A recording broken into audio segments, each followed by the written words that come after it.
Oh, hey, I'm Steve with Cadet Tech Support. We're in Happy Valley, Oregon today. I'm going to show you how to install the Apex72 heater.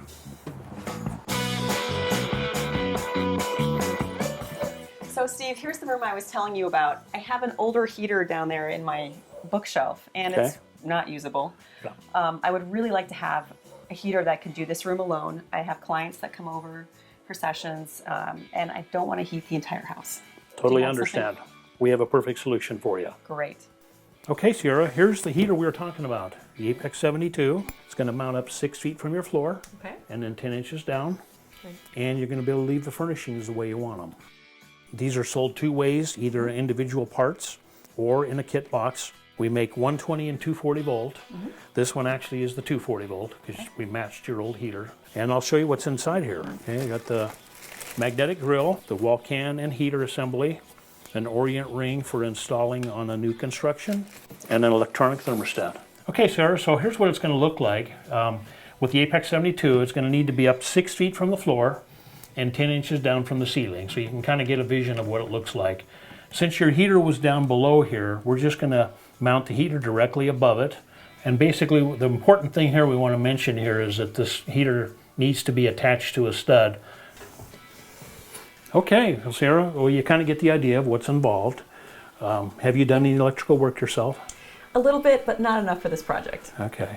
Well, you kind of get the idea what, in case you did want to do it, what it would take. We actually have Ryan here from Prairie Electric. He's a licensed electrician. He's going to go ahead and tackle this for us. So we'll just stand back and let him do it. That's a great idea. Great. Here's a quick overview of what Ryan will be doing for us today. He's going to cut a hole for the heater, set up the wiring, install the wall can and heater, and install the thermostat. Before Ryan starts, we'll go ahead and shut off the circuit breaker powering the heater. The orient ring is primarily used for new construction, but in a remodel, you can use it to trace an outline where the wall can will be installed. This will help you get a clean and flush installation.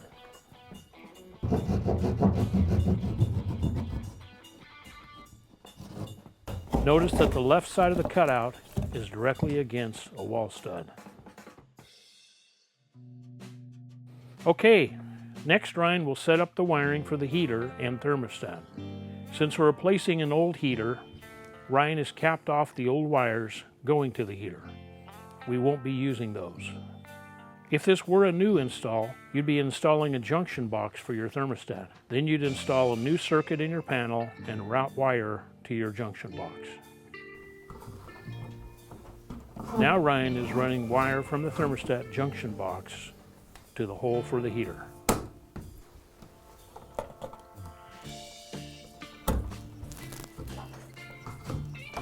Get the wire ready and connect the grounding wire to the grounding wire in the junction box. It's very important to mark the wires in this wiring box so you know which ones come from the supply and which ones go to the heater wall can. Next, Ryan is going to install the wall can and heater. You have an open stud here, nothing to screw to on this side, so what I do a lot of times, I'll just take a piece of wood and put it in here so I have something to screw to other than sheetrock. Okay. Okay, so now what we're going to do next is remove a knockout on the wall can to allow us to be able to pull the wire through the opening and secure it with a cable clamp. Let's pause for a second here. Make sure that the arrow next to the marking on the can, high wall, is pointing up. Then you can install the wall can to the stud using wood screws.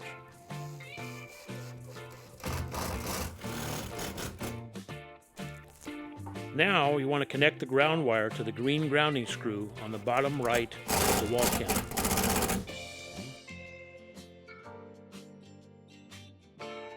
Ryan is wrapping the white wire with black electrical tape. This indicates that this wire is also hot and that it's a 240 volt circuit. Now you need to connect the supply wires to the heater wires. Connect one wire from the heater to one supply wire. Connect remaining wire from heater to the remaining supply wire.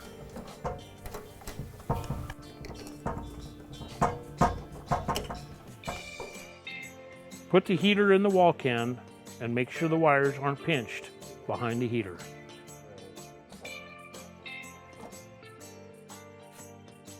Attach the heater to the wall can with a single screw on the left and then install the outlet grill.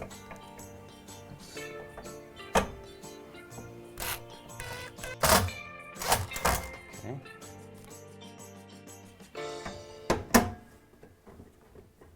Next, we'll connect the thermostat. Okay, while Ryan's hooking that up, I just thought I'd show you briefly what's involved there. They actually have these marked on the back. There's the two in the middle. They're actually marked line wires from the power. So there would actually be one pair of wires here, the red and black. That's for power to your circuit panel. And then the two remaining wires, which are the outside, go to the heater itself. And this is something you wouldn't want to mix up, because if you hook it up wrong, then the thermostat's no good. Make sure the wire connections are tight, and then push them all into the junction box. Remove the faceplate and attach the base to the wall. Make sure the switch on the back is set to the F position for Fahrenheit. Now you can go ahead and attach it, and you're ready to turn this on. Okay, Sierra, we have everything ready to go. Ryan actually had to take off for another job, but you're ready to go. Just set your temperature and let your room warm up to the comforts you like. And we really appreciate you being available, and thank you so much. Thank you. I love it. It looks great. I like the low profile, and it looks really easy to use. Okay, well, we've gotten Sierra all taken care of, and we thank you for watching the video. If you have any questions, you can leave a comment under the post. Please subscribe to our YouTube channel to stay up to date with Cadet.